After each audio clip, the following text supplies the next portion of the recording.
All right, everybody, welcome to Squat Show Radio. And with me today, so far, we have Mr. Zach Sterick live with us right now. Everybody, here we are back again. And Yay, yay. it's been a long time. Yeah, it's been forever. Zach, um, you read the little thing on the bottom. I'll kiss Yeah, this my is Zach. ass. This is Zach Sterick, everyone. Don't get too excited. I got something Very made up for funny. everybody. So, yeah. Wait till Baltimore shows up. I got something for him too. Man. So we got people jumping on the live chat as we speak right now. Well, yeah, we have Dinobite is with us. We got a few watching at the moment. I'm sure the audience will build up. You must. I don't know if when me and Nikki did this last night, it was me, Nikki, and we had, Jimmy jumped on for a little while, and we did not get no Say what? dislikes at all. Yeah, we did not get no You are dislikes at all breaking yesterday. up. It's probably my signal. Let me move my hotspot's too far away. All right, hopefully this might work out a little bit better here. Here we go. But yeah, we got a dislike already, and that it's got to be from. Never mind. But yeah, me and Nikki, we didn't get no dislikes or nothing yesterday. Harold said this is a surprise podcast. Yeah, it wasn't planned. It was only planned for probably the last couple hours. um, as Dinobot said, it's too late, Zach. I'm already too excited. uh, man. So, Zach, I before we can't went hear you. live, you can't hear me? You are Could very anyone? choppy. Does everyone else hear me okay? I can hear you clear now. All right. I don't know what the issue is. I got yeah, I got a good my Wi-Fi, my hotspot showing good signal there. So um I don't know. I just got up from taking a 3 hour nap. Okay. Well, if anybody knows where Baltimore is, Baltimore was ready to get on here earlier, and right now he's currently MIA. So if anyone knows where Baltimore is, tell him the link is in his messenger. So, all right, Dinobot said he could hear us both fine. So, all right. So yeah, just give me a heads up if for whatever reason if I do get choppy again, just let me know. We may be having Nikki with us again. Nikki was out about a half hour ago. She was at a store, so we'll see how that works out.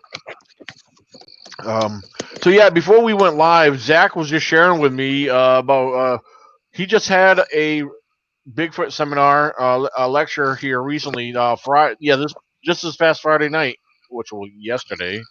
Um, I've had lectures for the Zach, you past 2 weeks. well, yeah, I know you've been pretty busy yourself, but if you don't mind, I was wondering if you don't mind telling everybody about that, how that's been going on, and how that's working out. Well, um, well, first let me start off with how the Carbondale Library lecture went over there. It was a lot of good stuff that's happened. Been a while since I've been on with the podcast and everything. I just really ain't had much to share. That I with also having started a new job and everything at work in construction now. I'm fairly tired. I'm one that's usually doing all the grunt work, but since I started doing these town halls back in April, I have got uh, close to 5, 6, or 7 new reports since I've started doing these town halls this year. And whenever I started bringing in my tack board that's got a map of southern Illinois, that thing has got 6 pins stuck in it of class A through C sightings on that board. One Nice. class C, one class A, and 3 class B. And here's the thing, though, that I find very, very weird about this. Most people will say that the Bigfoot that they're experiencing are from down in where Garden of the Gods is, down in the Shawnee National Forest in the southeast side of the state. when in fact they're all out there close to the Crab Orchard Wildlife Refuge down around Crab Orchard Lake, Kincaid Lake, Devil's Kitchen Lake, Little Grassy Lake, and along the Big and Little Muddy Rivers.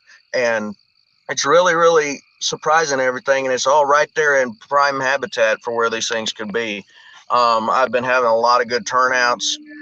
Usually averaging about 10 to 12 people up until the one I had last night at Cocopelli Country Club.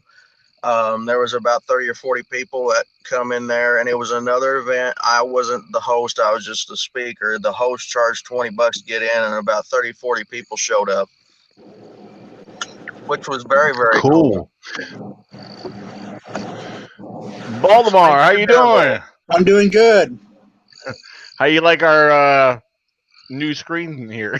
A little different. I got Yeah, I got a little new setup here. Thanks to Mr. Jimmy Blanton actually introduced me to this platform right here, and I'm really loving it. So I could even switch it up. I could I could throw you guys off the side, you know, like that.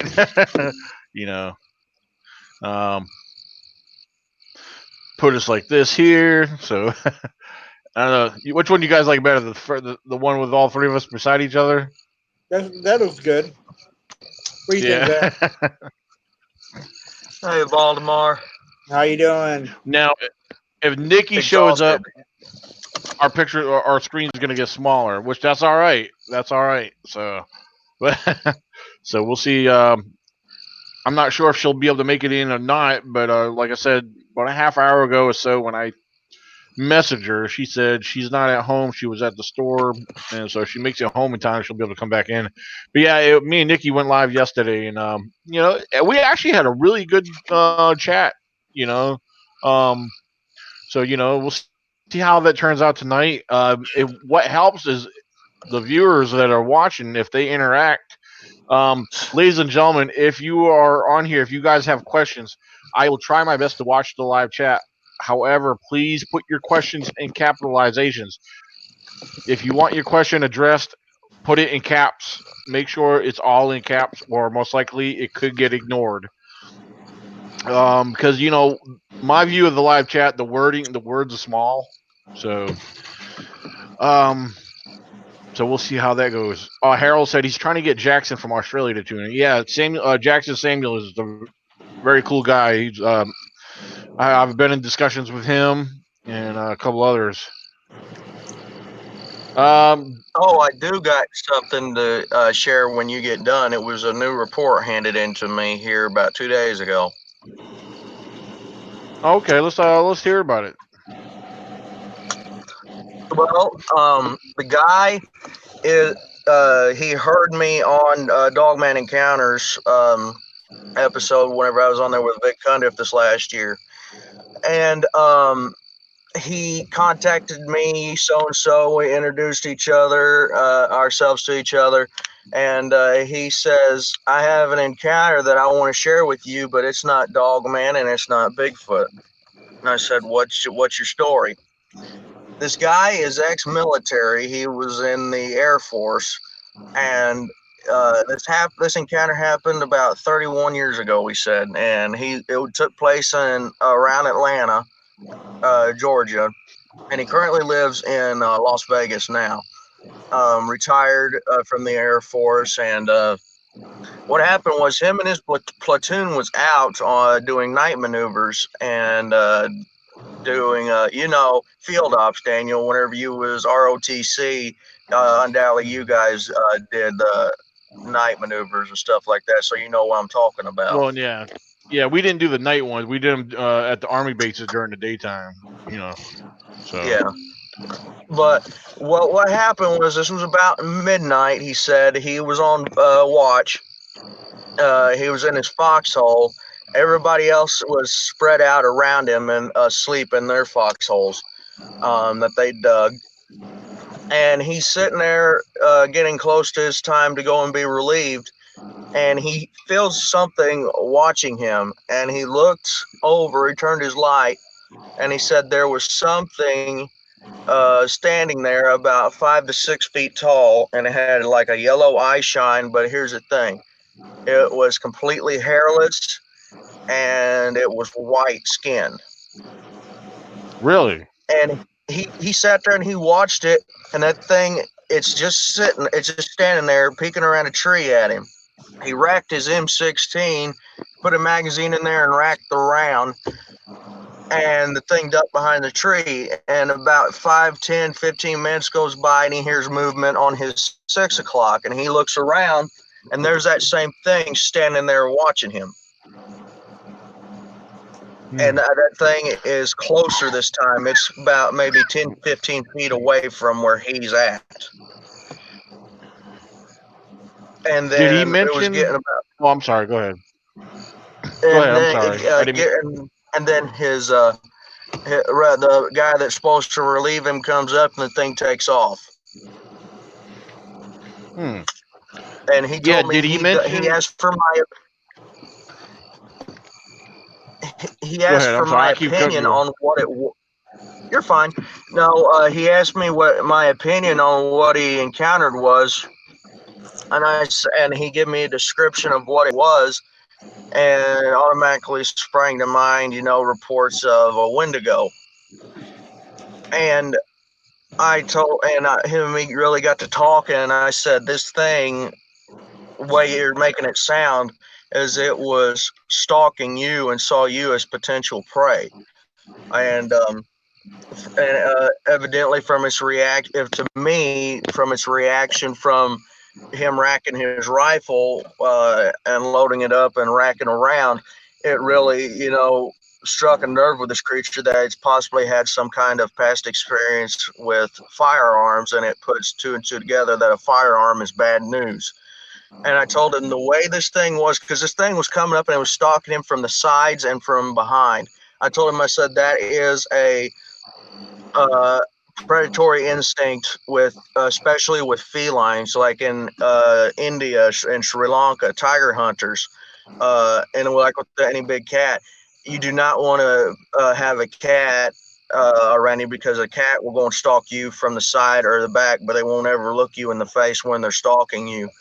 I told him, I said, that's the reason tiger hunters in India, they go and they wear a mask on the back of their head, because whenever they're going in single file, because it'll fool the cat into going and not attacking anybody in the back, because that's just natural stalking instinct for a cat. And I told him, I said, with the way this thing was watching you, and the way it was acting, the way you told me, I said, this thing had you on its mind. And I think that the old saying, strength of numbers, really come into play, because I told him, I said, with the way this thing was acting, if your platoon wasn't there, you probably wouldn't be here telling me this story.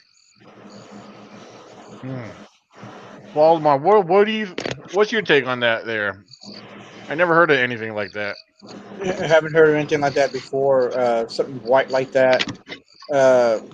Something like that Yeah. would grab me as something like paranormal to me.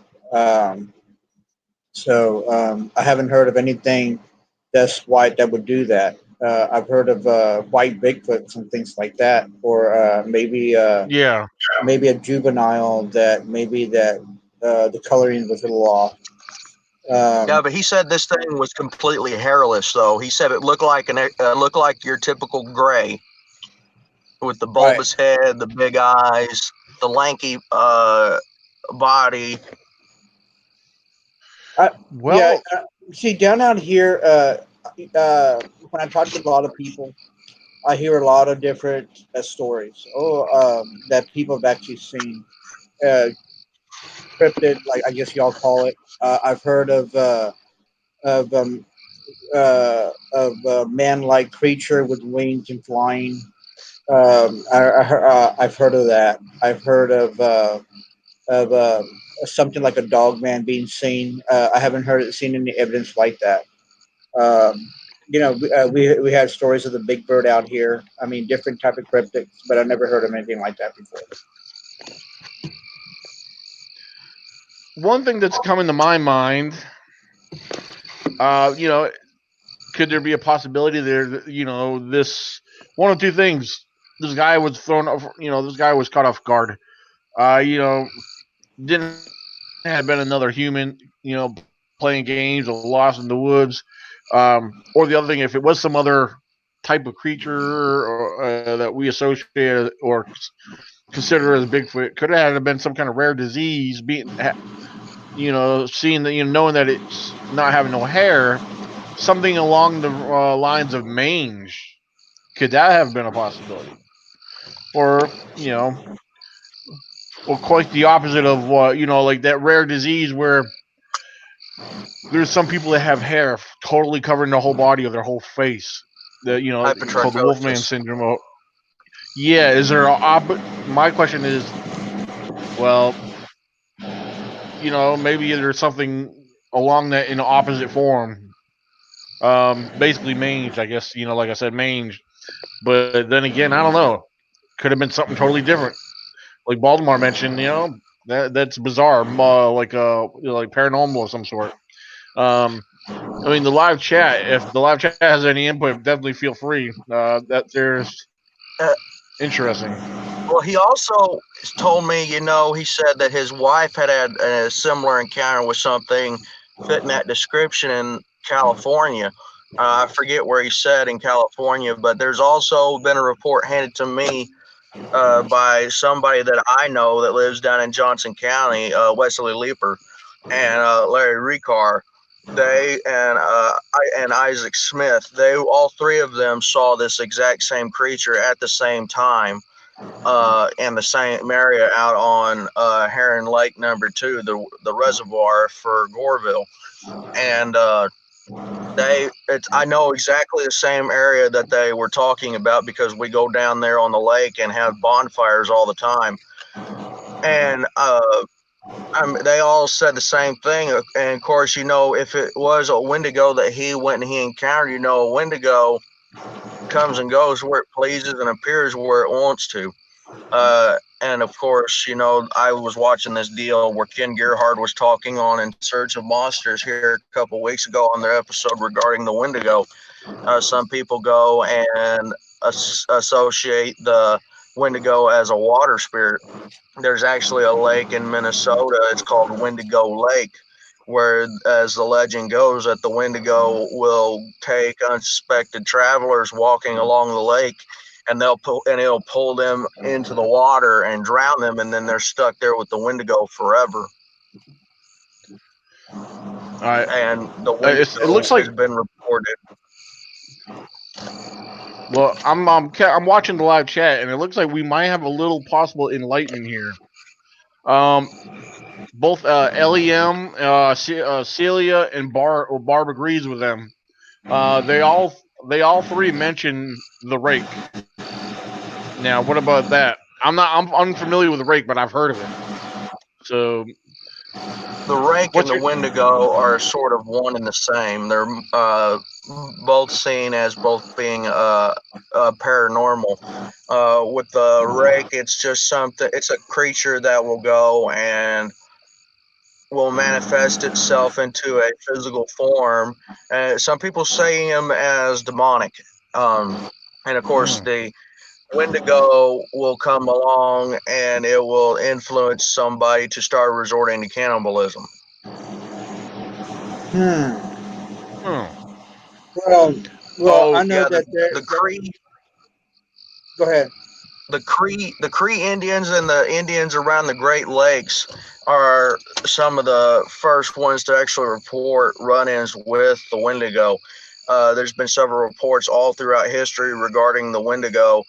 There was a man that him and his family went into the woods. They just went completely off the grid back in the day, and it was a really really rough winter. It was him, his wife, her mother, and like two or three children that they had.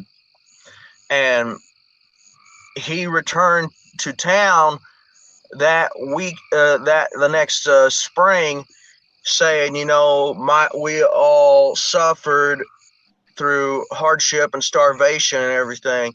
And but the weird thing was, this man looked like he hadn't missed a meal a day all winter. He was very plump. He was very healthy and everything. And so the local authorities went back up to the cabin and they found the rest of that family They found bones, skulls, femurs, forearm bones, hand bones, leg bones scattered all over the inside of that cabin. And they ended up ruling out that he was possessed by a Wendigo, and they hung that man. Something, Zach, is sometimes also too is they blame a lot of people that have mental illnesses on something that, like for the Wendigo, for example, they have to use that as an excuse. Because there's sometimes that paranormal stuff. If somebody's sick on the head or not thinking right, how can we blame it being possessed or something like that, of being something mentally? Um, Right. See, and because there's a lot of people that actually blame certain things or murders and things like that with encounters of beasts and everything like that. That's what makes a legend a legend. So we just don't know it. We just don't know. We just don't. We just didn't see the physical evidence way back when, because we depend upon stories upon what people say. People have told stories about when they were in hallucinations and seeing what they saw. And just tricking of the mind, and we just call them as facts, and say that there's a certain spirit and stuff. Well, there was also a encounter that happened with these two brothers at this summer camp. I forget where it was, but it was also talked about on In Search of Monsters. There was a psychologist that has researched the Wendigo for the better part of 30 years. And he went out there and actually met the mother and the two sons there at the actual summer camp. And the youngest brother said they were inside their barracks, their bunkhouse, and they were all just sitting around playing cards at the table, having a good time. And he looked out the window and he saw a Wendigo looking in the window at him, and it had like glowing red eyes, and it was like it was trying to get in. Sorry, I swallowed a bug. But Protein, man, but protein. oh, shut up. But then the brothers turned this thing in, turned their report in. They thought it was just someone out there screwing around, and they didn't want no trouble with the camp that they were staying at. So the counselors went out looking for the thing the next day, and they got within 60 foot of the thing. The counselors did. There's like 3 or 4 counselors that saw this thing standing out in the open, and it was just standing there, real jerky movements and everything. And they said this thing in pure daylight. This thing they said was about 6 feet tall, uh, white skin, no clothes, and this thing looked like it hadn't eaten at all in its life. This thing was just really, really bony, and it noticed that they were there, and it turned and it walked back into the woods. Hmm. And That's I interesting. mean, there's been reports of the Wendigo throughout history that's been reported. The Wendigo varying anywhere in any kind of form, because remember, they do class it as a form of of a demon. They went and they reports vary with the Wendigo being reported from anywhere from 6 foot to 15 feet tall. And it's just as the legend goes with the Wendigo, the more it eats with human flesh, the bigger it grows and the bigger its hunger grows. It's never satisfied with its craving for human flesh. Let me ask you something, Zach. In the area like that, have they found any bodies or anything like that related to this creature, or any stories about missing people in the area or anything like that? Let's Not say to my within the next. knowledge. What? See, the thing is, that is the question. Again, you have to think about it as a scientific part of it. If there have been these indigos that eating human flesh, there should be a whole bunch of different types of bodies scattered everywhere. And but the thing is also, again, is like people see ghosts and things like that, which we do see, which we do encounter, especially if the ground has been polluted let's say, for example, by murders and things like that that happened there when there was bad blood spilled. A lot of people have actually seen a lot of paranormal stuff at night. Just because they're looked a certain way, if I see something, if I see something strange, everything like that, and if it's a ghost or whatever, I would like to find out exactly what happened there, because there's actually a story there. The areas that I researched around uh, where we actually had people, well, ghostly figures of women walking up and down the creek beds looking for men to help, other men to help them out because apparently there was an Indian attack, or bandidos actually came up there and raided their houses or something. And and these women actually go into people's houses looking for help, but they're actually ghostly figures. Right. Anybody could mistake them as indigos or bad spirits or whatever, but there are actually spirits. There also are ghosts. So, I mean, it's real hard to when something eats flesh, like people say, where the body's at, or how many people have been missing in this area. Right. Hmm. But I mean, you got to really, these people, they were another report that actually happened up in Canada, and it was actually within the past 10 years. They went and the newspaper headlines, they attribute it to being Wendigo possession. There was a young man, approximately 22 years old, that got on this Greyhound bus, and they were tooling along, and they stopped this bus stop and they picked up this 40-year-old man. And about 20 minutes later, going down the road, the man pulls out a knife and starts hacking this young man to death, and ends up decapitating him, and right there in the back of the bus starts eating his raw flesh. The police come in, and the man, they finally found out that the man that did the killing had no history of mental illness. And whenever he was tried, he said, "The voice of God told me to kill him." I do believe I remember that. That was on a document. That was on TV, wasn't it? It was, Like yes. I forget on one of those. I Monsters and forget. Mysteries in America. Oh, okay. I knew. Yeah, I knew it was one of them. I couldn't remember which one. But yeah, I think I remember that story. So, um, yeah, I wanted to back up. I was looking at the live chat, and there's a lot of discussion on there. And there's one I was going to make mention to you, Zach. It says, Dinobot says, "Oh damn, Wendigo Lake, in my home state of Minnesota." He said, "Thanks for scaring me, Zach." You're welcome. um, then he also goes on to say, speaking of natives of the Great Lakes region, the the Ojibwe consider Ojibwe. the, I don't know if I said that right. Ojibwe. Ojibwe. Oh, okay. Consider the Sasquatch, which they call. Here's another one I'm not going to be able to pronounce. Sabway. Pronounce. Yeah. Okay. Sabe. Sabe or whatever. He broke it down. That's how it's pronounced. Sabe, to be one of the seven grandfather teachings with his representing honesty. Okay. That'd be something you'd want to get Pop. Jen Cruz in here to talk about, because she's a knack on that stuff. Because she is Ojibwe. Well, yeah. Well, that's especially from being Minnesota. Isn't that where she's from? Yeah, she's from Moorhead, Minnesota. Because I know she in that area she covers a lot of the native stuff in that area. So, then Dinobot says, "Sorry, okay, Subway. Oh, not actually said, but it's still impronounced." Okay, he would just let me know that he slightly misspelled it, but the way it's pronounced is correct. Sabe. Yeah, yeah, Sabe. Yeah, interesting.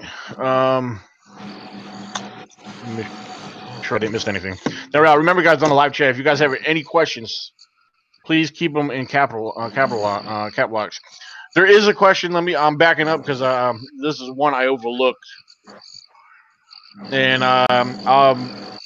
Zach or Baltimore, you guys could start off with this.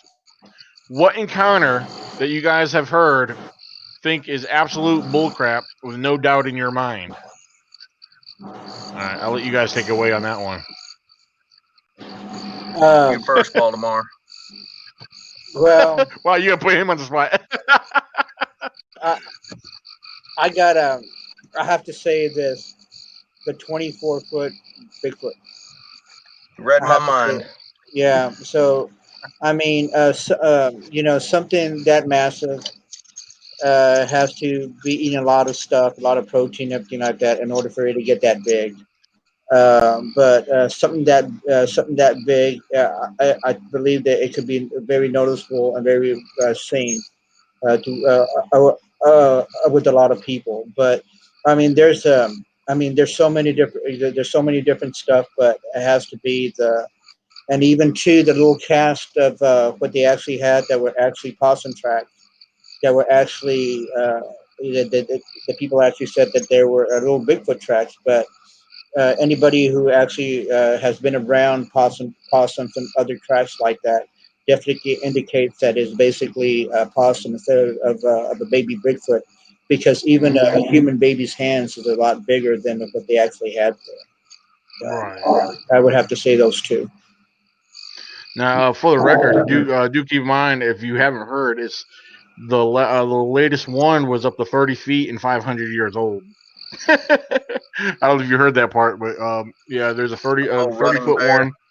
I don't keep up with the names, but so See, uh, and the thing is, you have to again, it's you have to as researchers, we just have to again, Daniel. I say the same song and dance. You have to keep it real.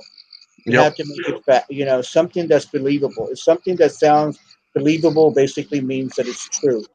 But it's something that's so far fetched, and having to stretch, having really had to stretch out there, try to get other people into like ground themselves to a moth to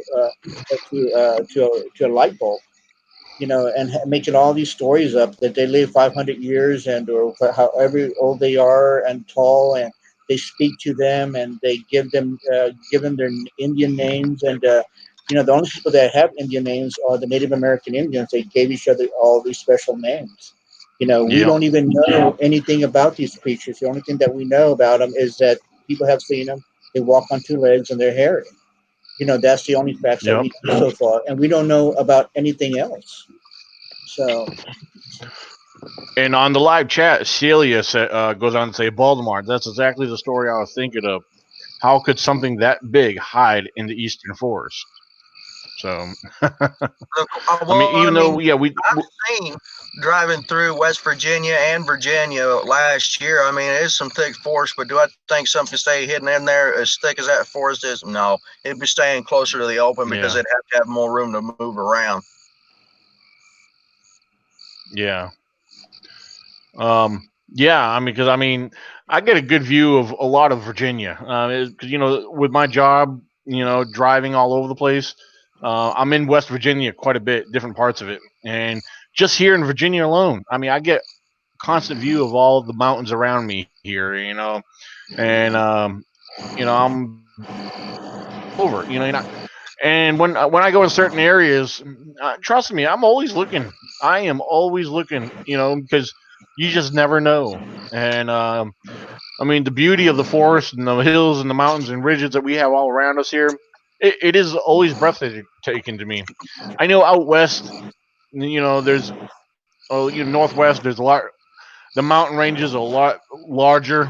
I'm sure, but for what we have here on the East Coast, I mean, it's still beautiful. It's very beautiful, and the way the valleys and the hills and everything lay out, you know, it's pretty cool.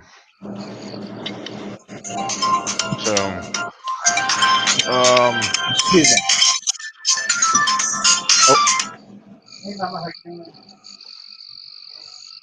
me. let's see. All right, there we go. I'll mute him for a second. All right, so I'm watching the live chat right now, and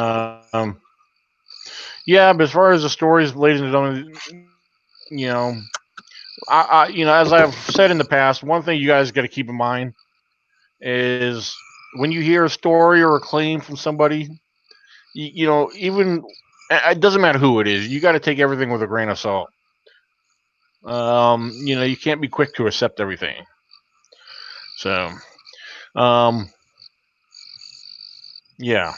And remember, yeah, if you guys have any questions, we're here to answer your questions. We'd love interaction. So, Dinobot said, "Sorry, that's like 2 hours from us. I was thinking about East Grand, Minnesota." Oh, okay. Dinobot's talking about where you mentioned with the Moorhead, Minnesota. Yeah, yeah. Yeah, he said that's about 2 hours from him. So, That's driving huh? time for me. I could do that. Yeah, yeah. That's the hours I drive at work. I mean, I drive almost for 8 hours every day. I mean, anywhere from my short runs is a 2 hour drive to me is that's a short run. So Oh yeah. even though that's half a day right there, because by the time you go there, you get unloaded, you got to drive those 2 hours back. I mean, there's 4 hours right there. So you know, it's cool. Um, let's see. Um, James Smith said, "Has Bigfoot got a belly button?" I haven't heard of reports, but they have. Um, Well, here's the thing. I mean, what is the belly button remnants from? well, the umbilical cord. Bingo. Yeah, I Because mean, um, well, here's this, and I'll answer that question. We all see Bigfoot as a mammal, which means they give a live birth. Any kind of animal, they go and they have any kind of mammal that gives a live birth, they're going to have some form of a navel where that umbilical cord was meeting with the placenta inside the womb. So I would have fairly assumed, that with Bigfoot being a mammal, that it would have a belly button. Of course, you see with all these great apes like orangutans, chimpanzees, gorillas, they all have navels. right. So yes, I do believe that they do have belly buttons. Yeah. They do have a belly button. So,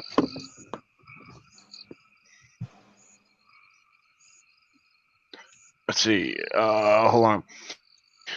Yeah, really is that animals that live over 100 years, some species of whales, sharks, fish, turtles, have extremely slow metabolisms. Mammals are warm blooded with fast metabolism. They're not designed to be long lived.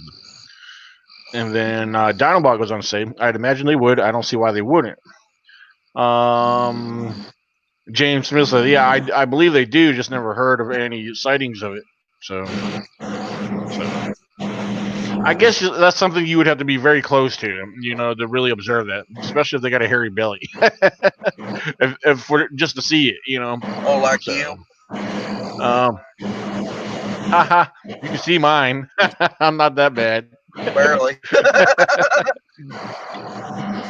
Ha ha ha. Me and Baltimore both know Oh, you're hairy. We had a room with you.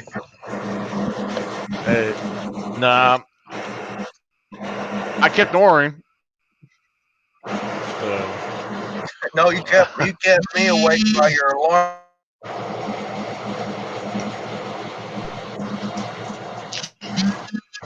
Hold on. hold on. All right, is that your?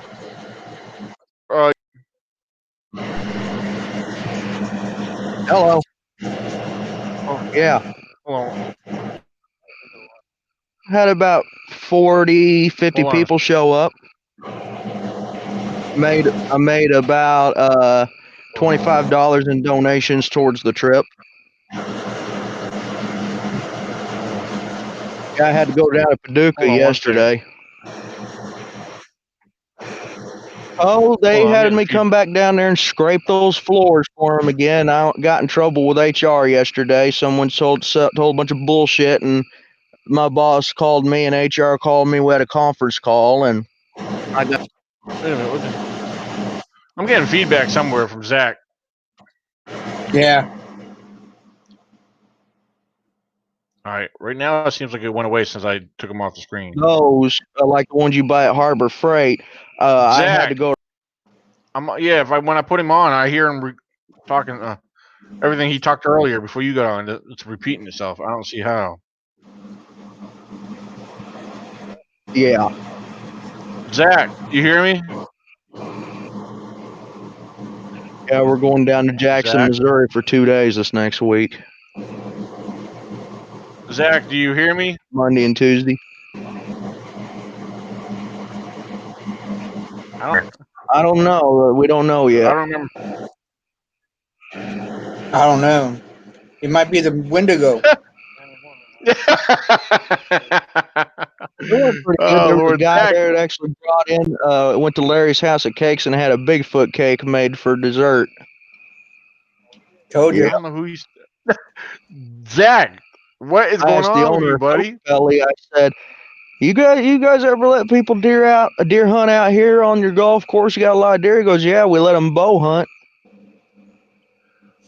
Zach is talking. I don't know. He's I possessed. don't know. A lot. Yeah, where was you guys at? Yeah, he's on the phone or something with somebody. All right, I don't know what's going on. Nikki, I see Nikki's on the live chat. Nikki, come on in.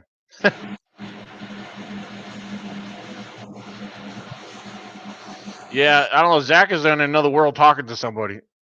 I don't know how to get him on. I don't know how to kick him out. I don't have that option. I mean, see, I could add him back here.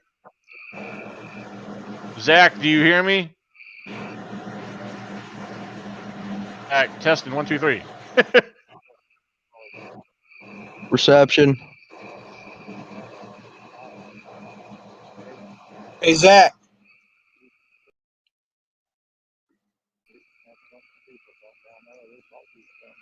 So yeah, it does not give me the option to drop him off. No, to get him out. All I could do is either mute him or close off his screen, which mutes him that way too. I don't know.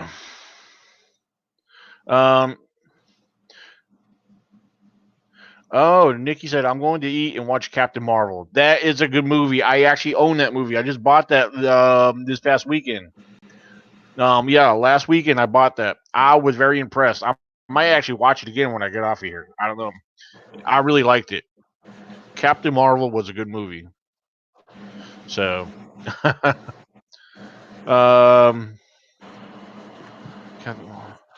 Dinobus said Captain Marvel isn't a good movie. You have to pay attention to everything. It's if you don't catch along, pay attention to it, it might throw you off. It's one of those things you have to really watch. But Zach is. Let me try Night this one more hunt time. with See if him he's down back. there in the Shawnee National Forest. Do the same thing that I do. All right, Zach, do you hear anybody, or you ignore me? Yeah. Yeah, I put in 48 hours this last week. I did a total up along with the overtime I got. I got 8 hours of overtime. I'll be getting in before taxes $541. Anybody need a loan? Yeah. Oh my. He gets paid weekly. I get paid bi-weekly, which sucks because I got to stretch stuff. Oh my. Anyway, we'll keep him muted for. James Smith. I am from. Oh, James Smith is from Australia. We have Yowies. Bigfoot. They have been here for thousands of years. Nice. James Smith. Okay, James, you probably know Jackson Samuels. Cool. Yeah, Zach is still talking. I got him muted right now, so he's talking to somebody. He's either on the phone or there's somebody there with him. So yeah, we'll keep Zach muted for the time being. Meanwhile, Baltimore. Anything new going on with you? Um, we might be doing something Bigfoot related in my hometown in September. I did Oh, a class. Well, I we talked about pollinators today, about bees and everything like that, and we actually got a little crowd there, and talked about people who were first started first the first starters with bees, and try to raise their own honey, and I was giving them advice about it and how to do certain things, and I had a nice little crowd. I had maybe like around 20, 30 people that I talked to today, and when everybody started to leave, I talked to the lady. He goes, "Man, we need to have something that attracts people to our town." And I told him that Bigfoot would be an excellent subject for it, and if we could have people coming to Beeville and actually tell their stories, and have some Bigfoot researchers come and actually talk about their evidence that they do have, and have their tables up there, and we could just have a fun event for the people in B County and also the surrounding areas. Uh, right, and like that, people could actually, if they actually had Bigfoot encounters or stories that they actually heard when they were children, or adults, or something that happened to them when they were out in the woods this certain day, they could come over there and tell their stories, and nobody could put them down or anything like that. right. Now, when you guys get stories and reports, you guys like write them down, mark them down. If you know, like as far as if the people share the location, like you guys, I guess you could call it like map market I or have map document. let me see if I have a map. I have a map somewhere where I have the map of B County where everybody has their encounters, and I just put a little X on the map, letting me know where the encounters happened, and a lot of the stories that people actually tell me. Uh, I'm terrible about certain things, remember certain things, but in Bigfoot stories, I can remember them, and sometimes I get a recorder and write and record them. But a lot of the stories that people actually tell me, I repeat it here, like on your show, for example, and like they can be fresh in my head, and I would know whether Yeah. it's happened around 3, 4 years ago. There's sometimes that my fiance kind of wishes I could remember to throw out the trash or something like that, but I definitely do remember this. That's pretty good. Um, Hold on. Let me check something here real quick. Hey Zach, you there? Yeah, I'm here. Okay, I muted you because you were talking to somebody. Were you on the phone, or was there somebody there with Oh, my you? granddad that he was just called. No, granddad called me on the phone. Ah, okay. Sorry if Okay, you because heard a little bit of cuts and I think everything we talking were. about work. Oh yeah, everybody knows how much you're bringing home now. Well, it's better than the last job I had. I love working construction. I'm running circles around them. They're telling me, slow the fuck down. I've got places to be and shit to do. I got money to make. I ain't getting paid to sit around and scratch my balls. Well, Baltimore want to know if you can get a loan. Not yet. I did not yet. Oh man. Oh me. No, they was at a Um. wedding. One of my buddies I went to school with got married tonight. Okay. Hey, cool. We got B Lynn in the house. B Lynn made it in. All right. Yeah, people are saying Zach's still talking. LOL. And then Donald said Zach is on some sort of drug right now. It was funny though. Nikki said, "LOL, he's still going," because we kept checking on you, kept muting you, unmuting you, and we didn't. Yeah, didn't know what the heck was going on. So, man. So anyway, I know a lot of us are excited for this weekend, and this weekend's going to be out of this world. I will say, because especially Friday. I mean, it'd be cool if you can make it up Friday, Zach. I know you won't get up till late that Friday probably, but because Well, we got a good. we're leaving about 4 or 5 o'clock Friday morning, hopefully to be there in the afternoon. That's the plan. And then mom and the girls are going to be having girls' night there at the hotel, and just having a little bit of a spa night before the actual conference and everything. And I don't know, I might go, because I know Michael and Glenn are staying there at the venue. If I'm there in time, I might ride up with them. Yeah, what's it going to be like when you're driving? Shit, I don't know. I don't plan that far ahead. I do, dude. You got to watch that weather. Hey, with the Yeah. job I do, I drive in all kinds of weather. I got caught in a downpour yesterday on a 70-mile-an-hour highway, and I was crawling at 40 mile an hour because it was coming down in sheets. Well, hopefully, yeah. I haven't checked the weather yet, but yeah, hopefully you guys don't have no, nasty storms, because I know I've driven some nasty storms and they can be scary. Especially it's not the storm alone you have to worry about. It's all the other traffic, because this time of year, a lot of traffic on the highways. I mean, you know, I've been through some ugly traffic before, but especially people want to get in front of you and slam their brakes, and you're in Yeah. I'm in the big truck, and that truck don't stop that quick. Oh, I know, So, especially whenever with our trailer that we use, we got our spray foam unit in. We got 6 barrels in there. Each one of them weigh 500 pounds apiece. And then we got our generator and compressor in the back. We got our spray Z 3000 foam machine. We got 120 foot of very heavy hose that we pump our foam through, and then we got the trailer itself, which is a double axle, and then we got all of our scaffolding and our ladders there on a rack on the truck.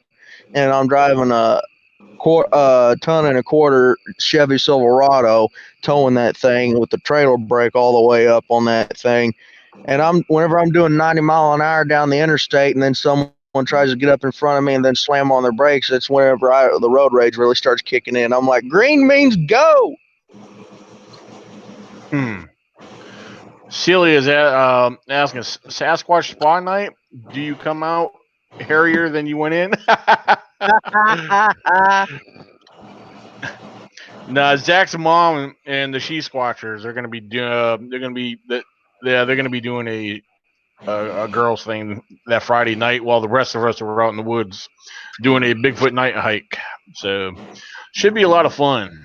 So, but we'll end up going to that room, and we'll see Zach in there getting his nails and face done. So.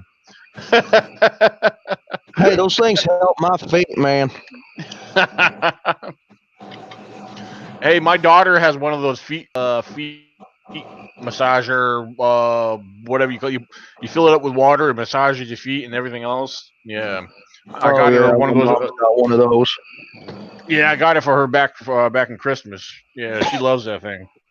She used to use it every day after she got home from working at McDonald's, because you're on your feet all the time, and her feet were always hurting. So I haven't tried it yet. I'm sure it feels good on the feet though. So, but I never had went to a spa or did anything like that. I've always gotten back massages and stuff. And you ever go into the shopping malls? Some of those shopping malls have those massage chairs. Yeah, they do pretty good. So, I mean, you'd be surprised the truckers that go and actually get their feet worked on and everything, because it actually makes their feet feel better, because they're in those trucks all day long using their feet and everything, and it helps to actually go and release some of the tension that's down there in the muscles and their nerves in their feet. yeah. Nikki said, Daniel's right. I have to pay attention to the movie. Yeah, Nikki, I really like the movie. You got to watch it close because some of it will throw you off, especially who the real bad guys are in the movie.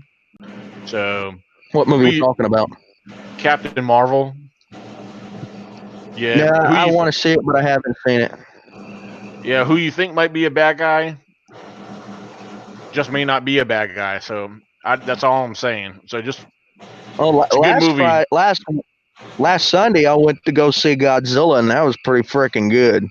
Yeah, don't spoil it. That's why when you went live and talking about it, I didn't even listen because I don't want nothing spoiled for like those are the kind of movies I really like too. I'm into those kind of things, and I haven't seen it yet. So Hey, have yeah. y'all seen that movie called La Llorona? No, I don't do scary movies. Dude, you need to. Wait, what's It's it called again? called La Llorona. No, I don't think I have. It's actually about a lady that actually drowned her kids in the 1600s, and people actually see her crying down the Rio Grande River. So Zach, if you're into, like I said, man, if you're into that paranormal stuff, that was the best example of paranormal stuff that I ever seen. So Oh, I even wouldn't be surprised, but I don't. I try to stay away from paranormal investigations anymore because that shit follows you home. well, it all depends upon the thing is before you leave and everything like that. Before you go to an area and after you leave an area, you basically have to do a certain little ceremony in order for the spirits to stay there where they're put and let them know that they're not welcome. To come with you as long as they know their place. But there's certain things like that that you know about the paranormal world if you're really into it. And dealing with stories like that is also kind of pretty good to see because just in case what happens if you actually encounter something like that that's so fearful, what would you do? So,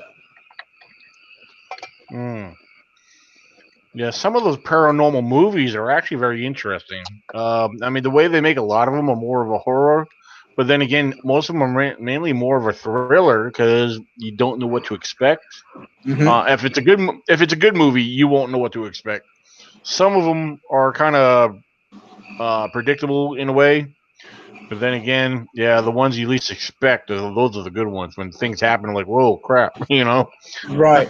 Now, if you look at that So movie, they do a lot of rituals there, the kind of stuff that I have actually been raised with since I was a kid, and everything that they yeah. actually did in the movie was so spot on.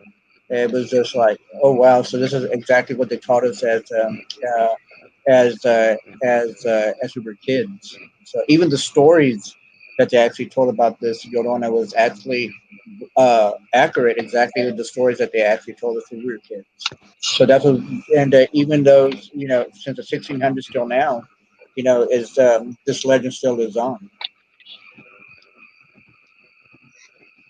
Hmm.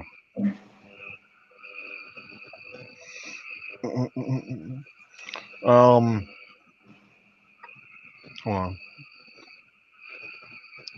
Live chat's gotten quiet on us. So. Oh wait, Wake there we up! go. Celia said, "Yes, Zach. In the last few years, I've had men in the chair next to me almost every time. I think it's awesome that it's no longer weird for dudes to be in there. It's more fun with a mixed crowd. Um, and lots of fishermen slash watermen get pedicures. All that time in wet boots takes its toll. Wet boots. Okay, that's yeah, I can see that. Yeah. Hey Zach, I'm Yeah, gonna ask you a especially with I'm gonna what you ask you got. a question. Now, what group of people have the best paranormal stories and the best Bigfoot encounters, bar none? How, I, lifestyle wise, uh, something that people do like every day, every weekend, or whatever your interests are, or whatever they're so. outdoorsman. Okay, the fishermen have the best paranormal stories ever because they stay there, especially the ones that stay there at night, like 1 o'clock, 2 o'clock in the morning, spend there the night. Those are the guys that you have. They have excellent ghost stories and excellent Bigfoot stories. Did you know Mm. that? Hmm. So yeah, uh, because there's a lot of people that I was talking to. Uh, they go fishing in a place called the Nueces River, and they've been having a lot of Bigfoot encounters when they were actually there fishing there at night.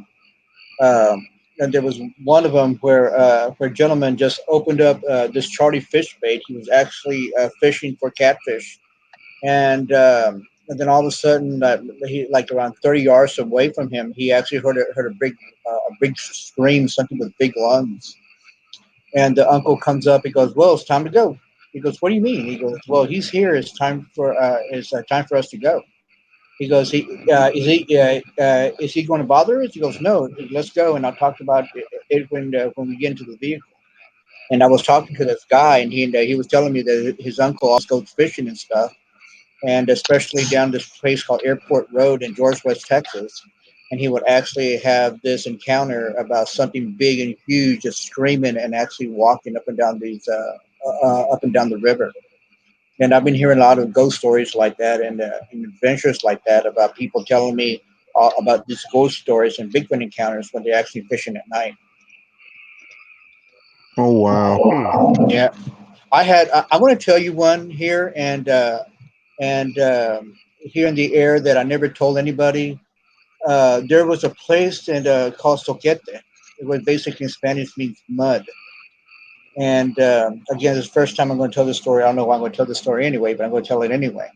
Uh, so there was these guys that were actually fishing on this, got their boat, and as and so they decided to dock this boat in, and then all of a sudden they saw a real strange creature sitting on the hood of their vehicle, and he said it was real small, and then the skin was like a greenish in color, and his face was real weird. He basically looked demonic. He was there, they said, and then so they're both looking at each other like, "What's this?"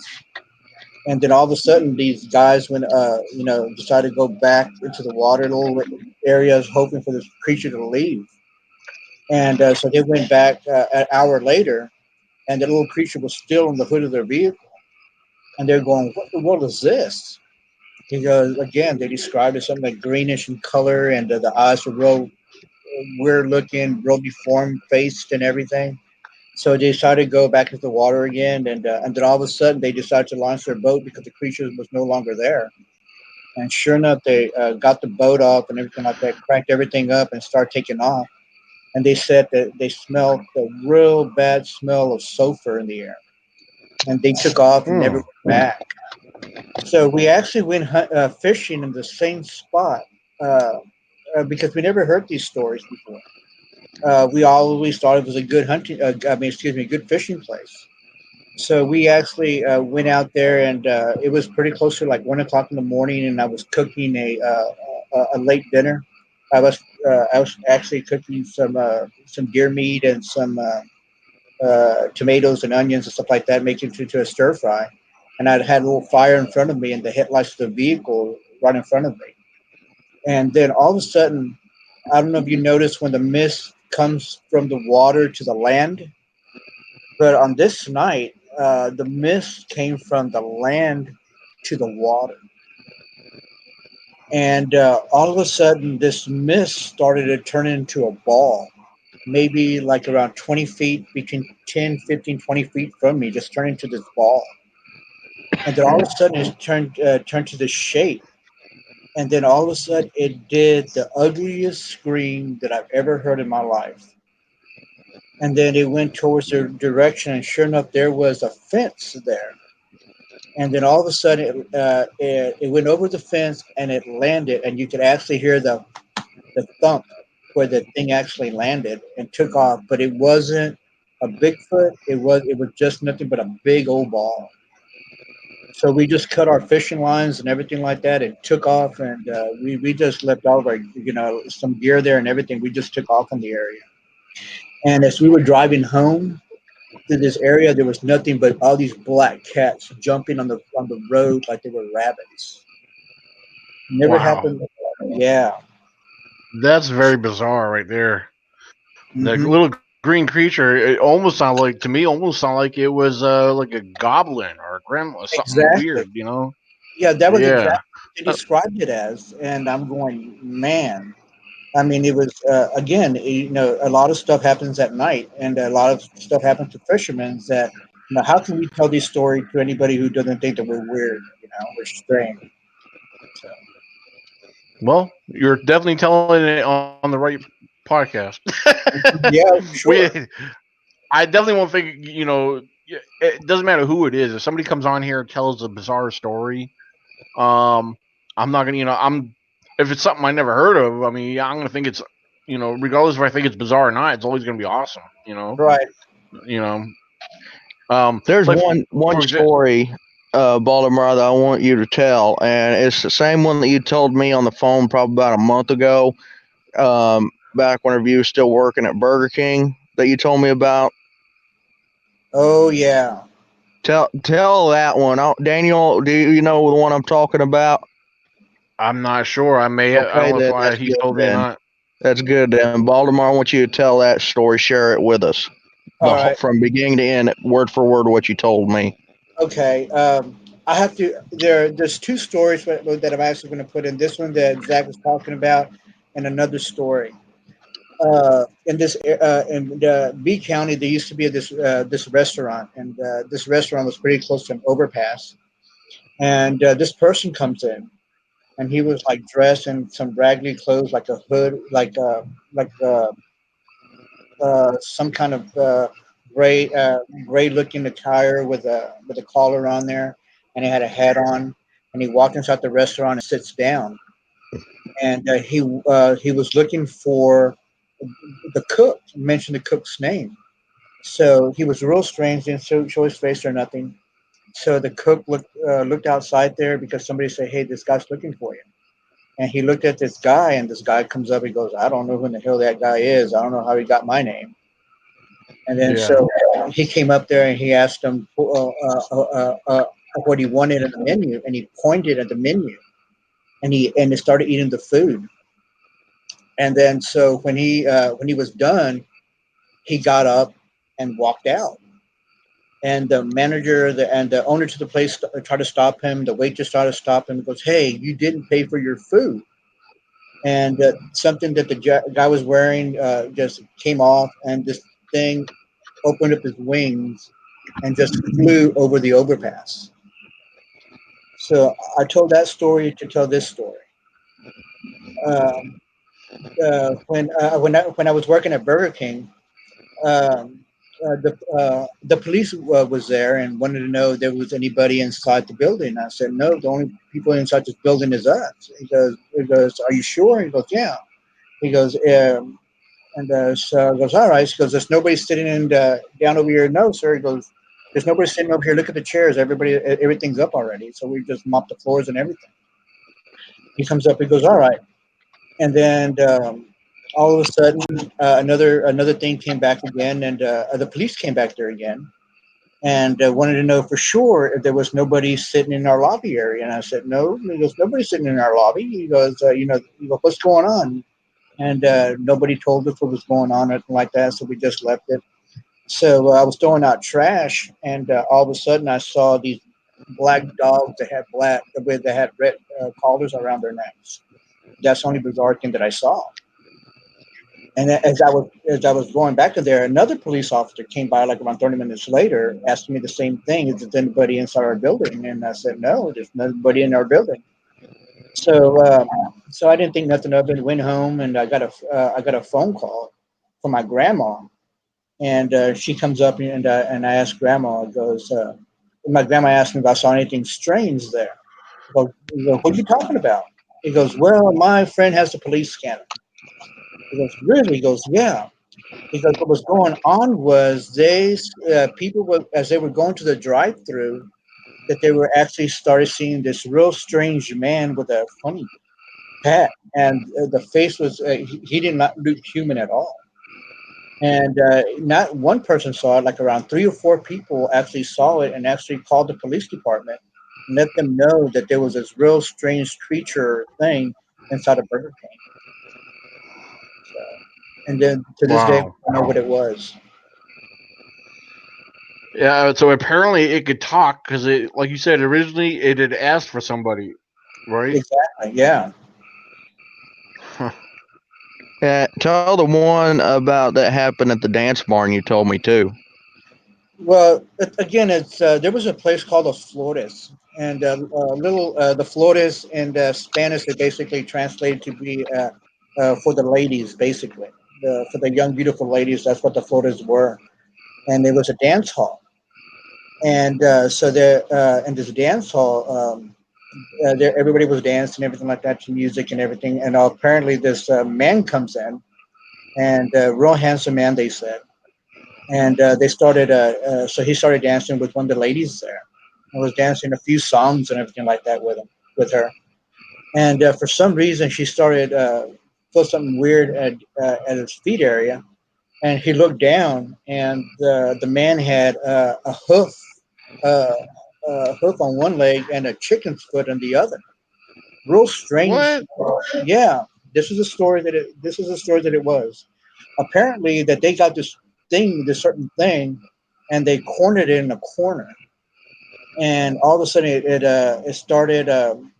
I guess trying to get out of there and everything like that, and ran straight to the window and just broke the window and got out of there that way. But that story has been around this town for a very long time, and that's what some of my witnesses told the story about that. Wow. Yeah, Yeah, there's some. Yeah, I mean, I think that's cool. Don't get me wrong, but yeah, there's some bizarre stories out there. I mean, if people are, there's witnesses to these stories, and it just leaves a big question: what in the world are people seeing? exactly. Um, there's other things out there. I know we got a lot of mystery in the world, but it's definitely a bizarre mystery. That's for sure. See, and down I don't here, know. I mean, I call it B County. I call it a place where monsters hang out. I mean, we've had Bigfoot out here. We have all these strange encounters out here. We had a lot of like UFO activities out here. We have our Bigfoots. We have our strange phenomena that happen here. I kind of wish that somebody would sit down there, write a story or write a book, basically about all the encounters that actually happen here in B County. So. Interesting. Mhm. Hmm. Yeah. I don't know. It kind of leaves me scratching my head. But I don't know. I'm almost visualizing that. A hoof on one foot on one side and a chicken foot on the other. Yeah, I That's mean, something like see, it sounds crazy. It sounds crazy and everything like that. But folklore stories like that is basically the stuff that I was raised with, and right. especially what makes it so bizarre, interesting about this, they actually set a location and where it actually happened at, and that people were actually there. They actually encountered it, and some of the old timers, talk about when we talk about the Floridas, they actually talk about this real strange things that happened on this certain night. So, Hmm.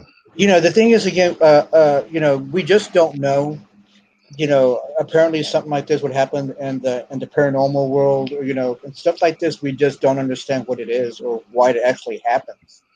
People call it a lot of different names. It could be a Wendigo or whatever, or a skinwalker or whatever it is.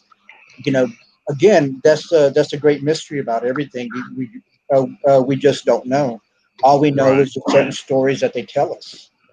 Yeah, Celia, she goes on to mention my grandparents were from Eastern Europe and they told similar tales. I never knew what to make of them, but they were convinced. And then she goes on to say, who am I to say? There you go. Uh, yeah. Yeah, oh, and then she goes on. She said one hoof, one chicken foot would make a great Halloween costume. I Oh, do love, excellent, for sure. yeah. She said I do love folklore. I think it's so interesting the oral traditions that are passed down. So, Yeah. absolutely, yeah, I have to agree. It's definitely most definitely interesting. So, so I mean, like I do recall one time. I know sometimes, even though we hear these stories that get passed down and stuff, and even you had said or mentioned once before Baltimore that is like when it comes to folklore, folklore are stories. They come from somewhere. Either if it did get made up or if there are eyewitnesses. Like even in Native American history, like you said, a lot of Native Americans they love their folklore. Regardless if it's a factual thing that something that actually happened, or if it's just basically a traditional campfire story from that got put together and then got passed down, and regardless of how it came about, it's something always interesting because was it something in a lot of these stories where they some stories where they put together because there was an imagination to share a story for whatever purpose, or was it something that somebody dreamed? And then again, then you got the eyewitnesses who have seen some of these things. So, regardless, it's still a mystery, Mhm. because it's something only that we could hear about, but a majority of us, it's something we may never encounter, we may Right. never see. It's kind of one of those rare happenings, I guess you could say, So, um, I mean, there's like for example, there's claims of giant Bigfoots in the world. It's funny, only two people ever see them, but that's to me not enough eyewitnesses. If that makes any sense, But something like what you shared, I won't be able to grasp the reality of that. Even Mhm. though there was a few witnesses there, to support that story, you know, well, just like Celia said, who am I to say, But so Yeah, yeah. I don't These, know. I It's mean, definitely a these, mystery. yeah, these stories, is this kind of stuff that that I heard since I was a kid. Actually, the Florida is right now here is probably like around 4 or 5 blocks from my house, but but they actually tore it down. Um, uh, Hmm. they actually tore it down a few years ago, and that story right down there is one of the folklores story about it, and that actually happened in our town. Like Right. that man that actually flew over the overpass. That's another story that people, actually say actually did happen. And even the thing that actually happened at Burger King, that people were actually seeing something in there, but we were actually working in there and we just didn't see anything. So I mean, again, it's just mysteries. It's just things that people see and the stuff like that. I don't know why these things happen. Now, yeah, because the story you told about what happened in Burger King, that incident happened while you were there, or Yes, sir. were you? Yep, I was there. Oh, okay, I was actually working man. that night. I would have Baltimore. I would have chased after them with a spatula or something. I just But the thing was, it wasn't because we were working in there, but we didn't see nothing. I mean, apparently they were sitting down in the booth. This thing was sitting down in the booth, and people were actually seeing it in the vehicle as vehicles were right. driving by. But nobody actually saw anything. So, nobody actually saw anything in the store, or even the police officers that went driving around, didn't see anything like anything strange. If they would have saw something strange in there, they would definitely say, "Open up the door. There's somebody in here." But Yeah. these people didn't see anything. So all they asked me was, "Did I see anything strange or anything happen?" So I just told them, nothing. They said, "We didn't see nothing. The only thing strange that I saw was some black dogs with red collars on their necks." So. You keep talking about there's something strange. It makes me want to start singing the Ghostbuster theme song. Yeah. There's something strange in the neighborhood. Yeah, Donald Slovey said, "LOL, they're raccoon Sasquatch." Oh God, Yeah, don't get I me mean, started on raccoons. oh my, raccoons, possums, and 20 foot. Skunks, oh Oh, I'm my. sorry. Oh my. Yeah, that would. I mean, I love hearing stuff like that. It's I'm curious to know what. I got to get him on here soon because he says I'm the first person he wants to share his story to. He's never come open with it. Buck Nye, and I've actually got a lot of people very curious to know what he's going to share because he did a video and I posted it on my YouTube, just a preview to kind of pump people up. But he is willing to go open with it, but he wants me to hear it first. So I'm definitely going to get him in a private what do you call it, interview. Yeah. So Zach, could you turn your vehicle off? Something's out here rocking my fucking truck. Probably you moving around. No, it wasn't me. It wasn't me. Where are you at, Zach? Sitting out here in my friggin' driveway.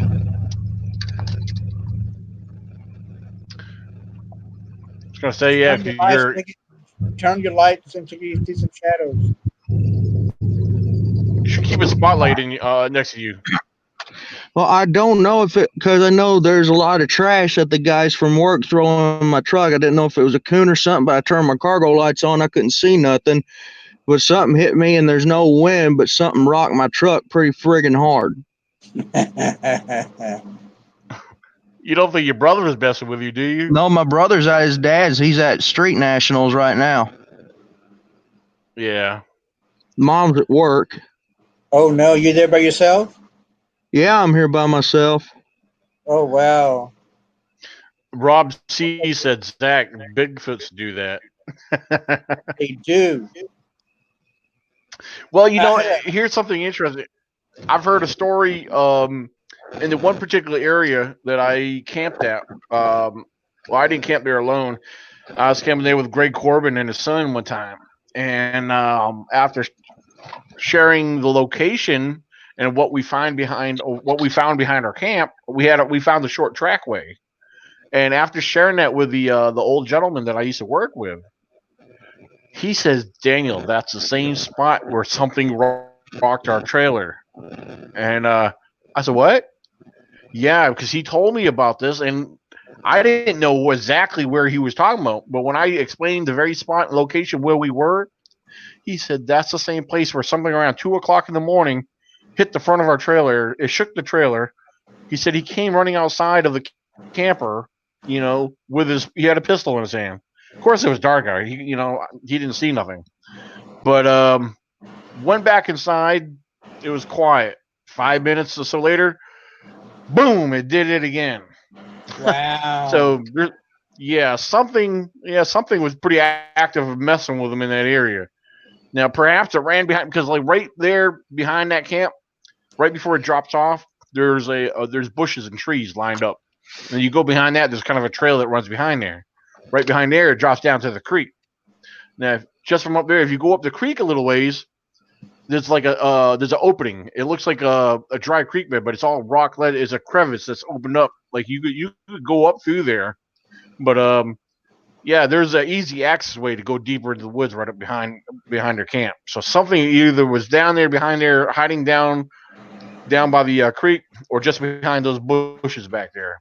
Because Wow. walking through an opening gap through the bushes is where we found our trackway that was leading to where like our tents were. I mean the trackway wasn't fresh, but it was very, very well noticeable. But yeah, that's the same location where he said his trailer got rocked. And just up a little ways was another couple that goes to the guy's grandson's baseball team. Yeah, there's another younger couple that their kids go with his grandkids baseball team. They camped up. The guy and his wife camped up like 2 or 3 spots up in this open area, and they had a system. So it makes you really wonder, how, this area is aggressive. There's something there that's aggressive. And on top of that, this location is also an area during the hunting season. Hunting is allowed in there. 'Cause you got creeks and streams that run through there that come. There's two different lakes. You got to go through the woods to get to these lakes. But yeah, there's I've heard stories about the lake too. I've heard some very cool stories about that place. Um, and after finding that and hearing the stories about that area, it was only about 2 or 3 years ago. About yeah, close to 3 years ago.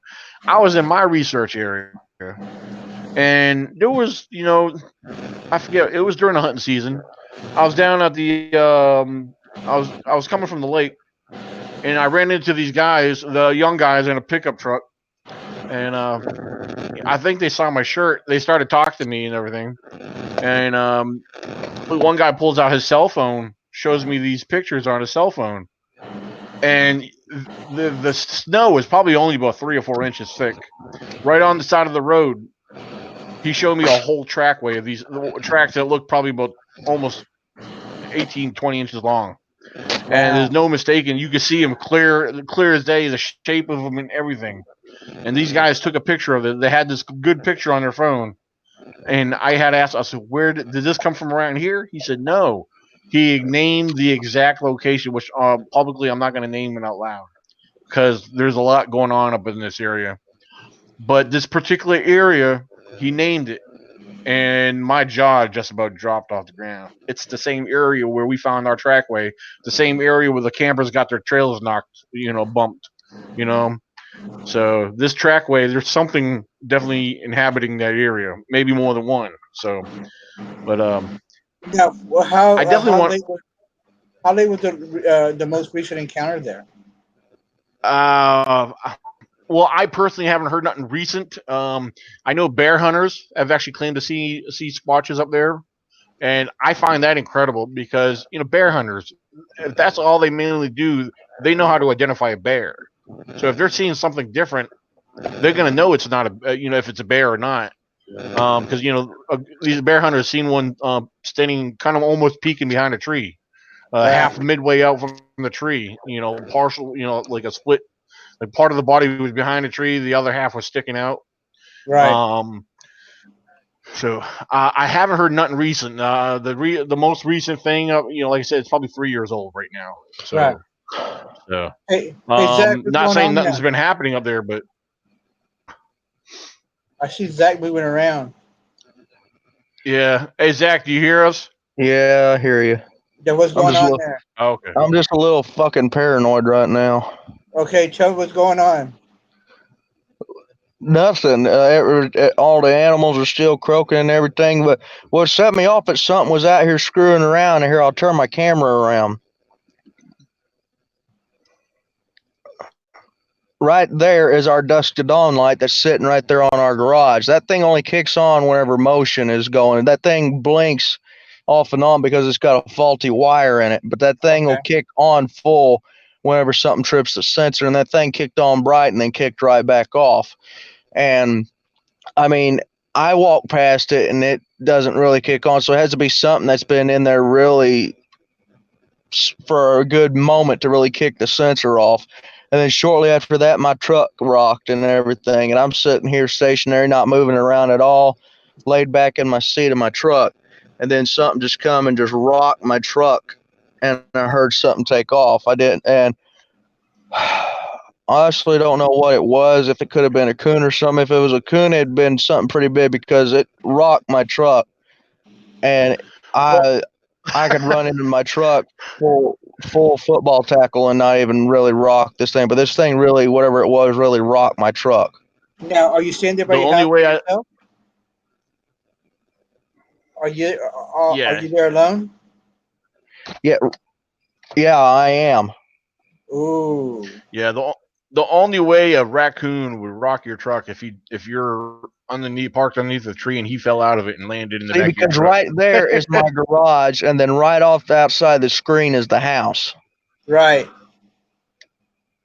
Wow, dude. You probably might have some paranormal stuff going on there, dude. Oh shit! Don't start that with me. I don't need that shit. Good one, Baltimore. Oh God. No. I- I'm dead serious because there's some times when people are alone. That's when the paranormal stuff normally happens because there could be other people around the house and everything like that, but they only catch you when you're by yourself. Yeah, So but why just pick on the redhead? no, I'm just telling you the way it is. That I so understand, but Hey, Zach. Now, how oh, far your grandparents basically live on the same property, right? They live nearby, and they live just right down the hill. I could walk there and be there in a minute. huh? Donald's and the raccoon Sasquatch again. He I because you know it could say ain't the my coon. granddad. I know it ain't my granddad screwing around. He knows not to come around here and screw around at night because I've shot him once. Yeah. Well, you guys, knowing that you have cattle on the property, do you have any of the cattle that are blind that could have gotten out and just walked into your truck? No, the cattle are uh, about 3/4 of a mile away down in the other paddock just down the road from us. Um, uh, they'll what go about and dogs and cats? only real big dogs that's around here live about 2 or 3 miles away, but they are kept where an invisible one of those invisible fences are that with a shot collar on them. What about cats? There's plenty of feral cats around here. Very few bobcats, very few mountain lions. Wow. Rob C says the chat wants a live investigation. That cat's gonna I get don't think live investigation, all right. My foot up his ass if he don't quit. I don't think Zach wants to leave his truck right now until his mom comes home.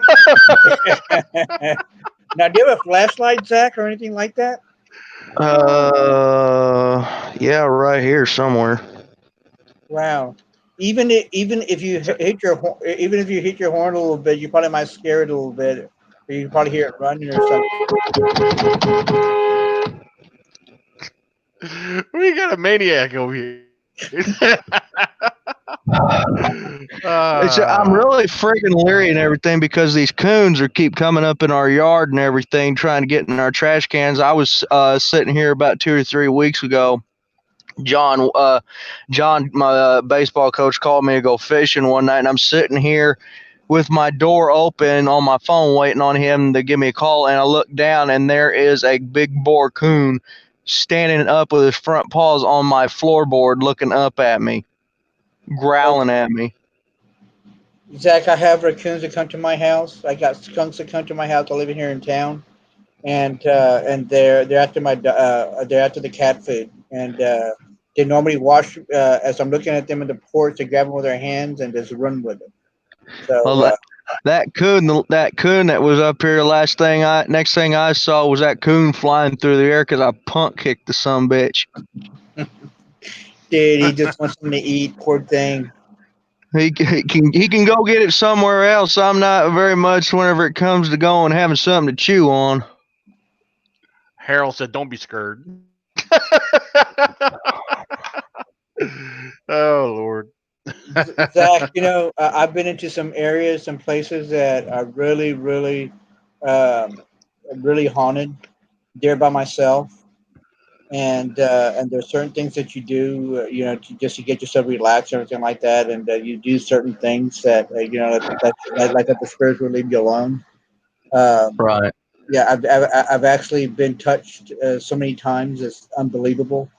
But thing is, again, the more that you panic, the more that you fear, the more that your mind starts playing tricks on you.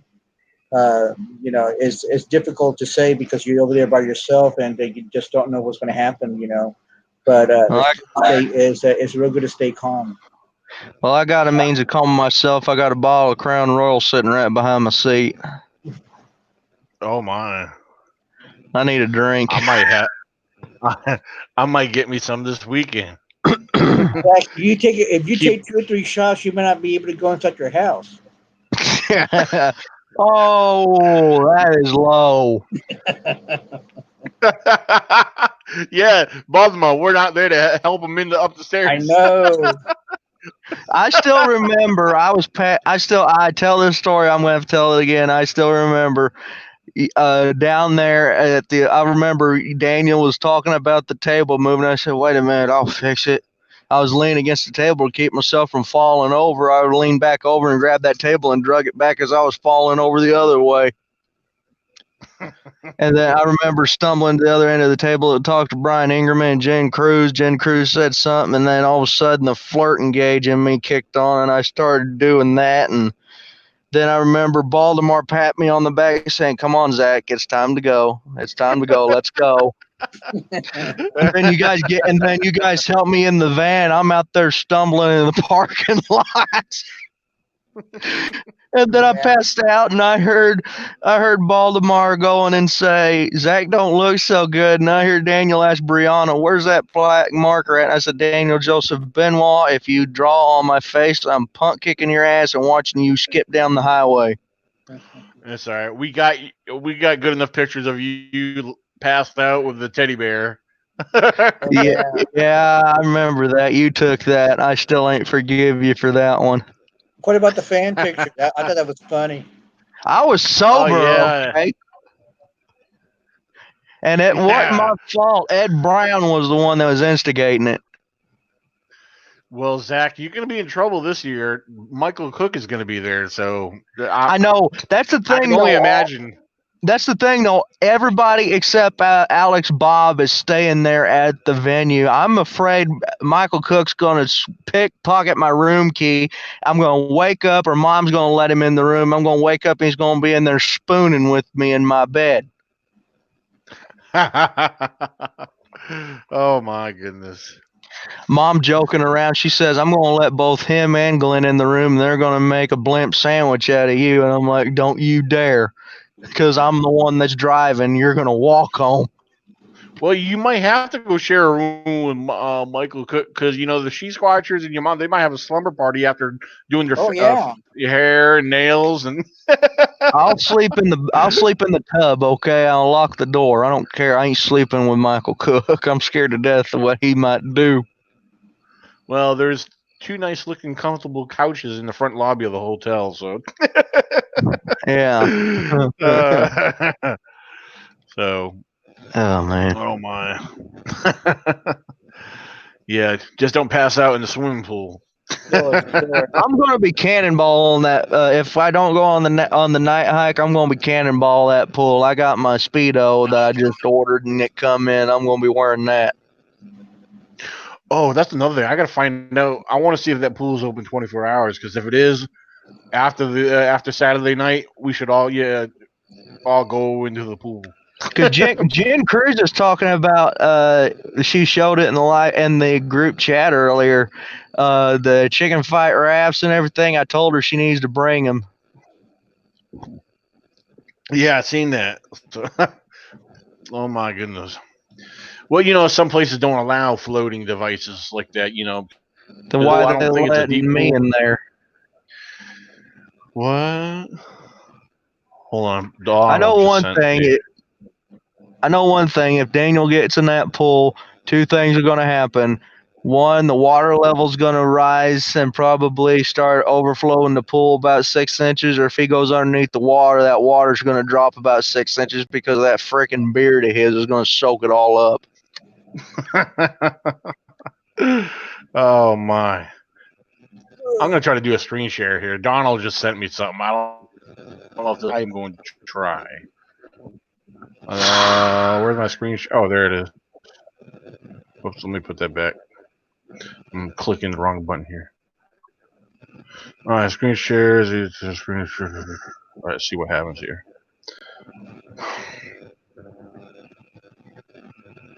No, I don't think it's going to work.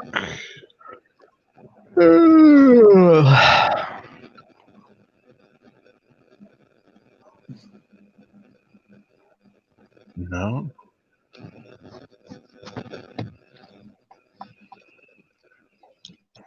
I'll tell you, while you're trying to get that up and going, I'm glad I got this new job for sure. Of course, the guy that they replaced with me, he couldn't do much of anything. He was up there. He couldn't even read a friggin' tape measure. Wow. You guys see the picture, the image I have up? Yep. Donald.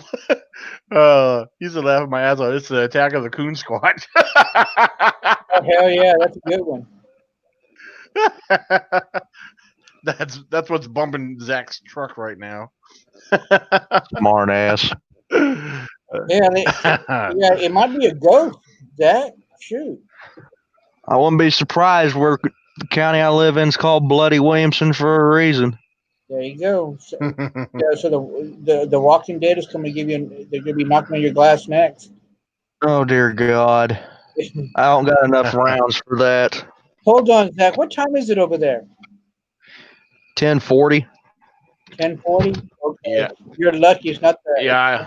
It's not 12 o'clock yet. Because 12 o'clock is when everybody gets after like 12 to 1. Oh, I know all about the. Yeah, Baltimore. That's the same time you got, right? You got 10:40 or 10:41, whatever. I got 10:42. Oh, okay, yeah, because it's 11. Yeah, I'm Eastern time, so I got 11:42. So Yeah. yeah. See, and Zach, and also too is if you put this as clockwork, and there's sometimes if you have ghost activity in your house, it's like 1 o'clock, 2 o'clock in the morning when they really start getting active and really start messing with you. So Yeah. yeah, and See, you can this right here is all I've got in my truck. This is not going to be enough to take down a bunch of zombies. Okay, I tell you what, you can't kill a ghost with bullets. Yeah, Zach, I'm locking right here, buddy. So stays right behind me in this corner. I got loose slugs and turkey shot laying around here, so all scattered about. All I got is this right here. Yeah.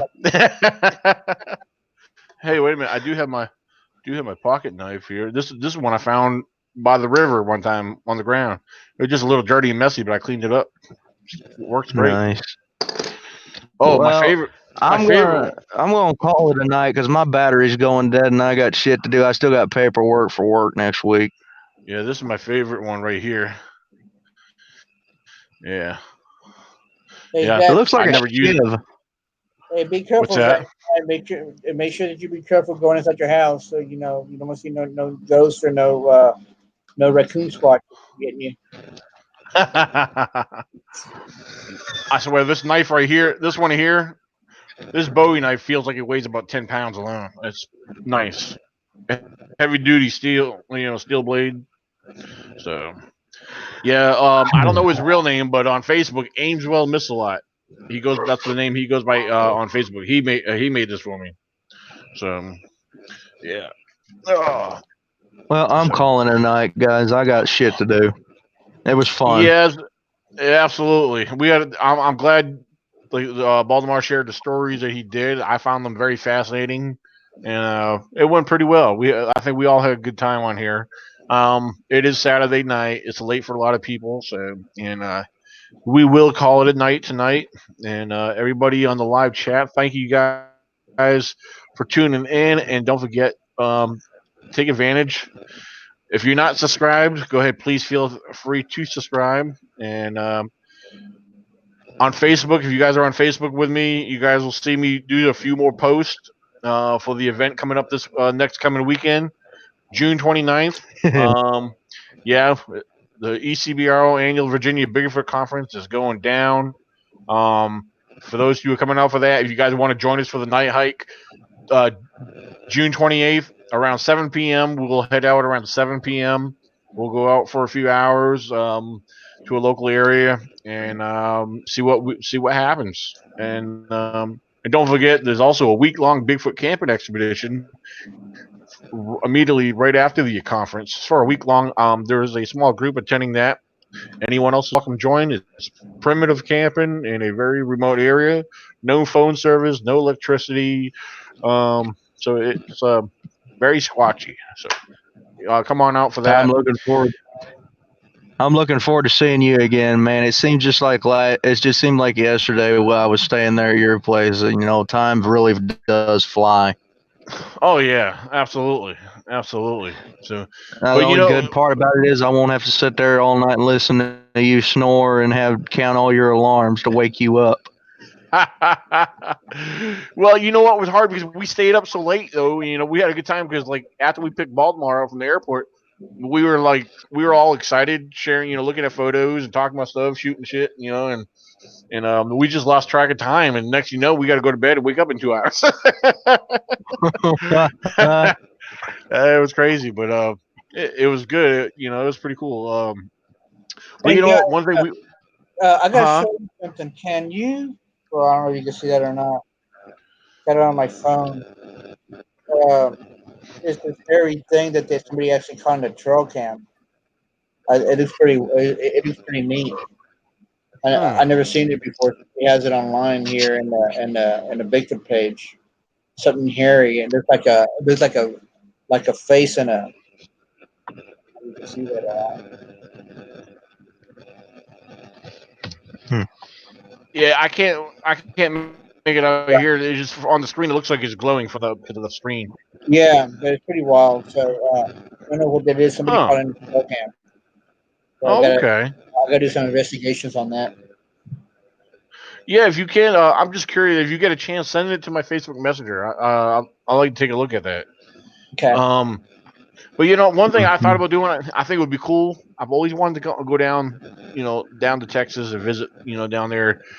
Maybe something we could plan for maybe next year. Plan ahead and see if we can work something out where Zach, maybe we could go down there and meet up with Baltimore and, you know, do some camping, or something, and um, maybe do some investigating, squatching together down there somewhere. See, and So I'm going to be in mercy of the landowners because a lot of people the places that I go to, they're owned by land people, and I got to get the okay from them and stuff. But okay, I guarantee you one thing: if there's something out there, if the activity really has picked up there, like if y'all decide to show up a certain day, y'all will not be disappointed. nice. Sounds good. Yeah, it's Exactly, and you can't go inside your tent and hide and stuff like that. You try to go inside the truck and lock everything up. Make sure that well, I yeah, know one thing. If I end up coming down there if it's the summertime, I'm gonna make sure I have a camper that has AC in it because I know you guys get hot weather down there. And you guys, a lot of you guys are probably used to that hot weather. I'm not. and we get man, we have a we get cold. hot weather up here, but Yeah, we have a cold front. It's 115 degrees today. You y'all, can I keep mean, that shit. you guys must have It, high. I'm serious. Our house is pretty You high guys, today. wow. So I Yeah, mean, you what? I know you must run the AC though. I know you don't let it get that hot in your house. no. I just had to buy me another one because it was so hot in my house, and Oh man, I got to jump it back yeah. up, and yeah, and then Wow. I also work for air conditioning and the apartments, and they always call me up for me to do that as well. So I always call me Hmm. for something.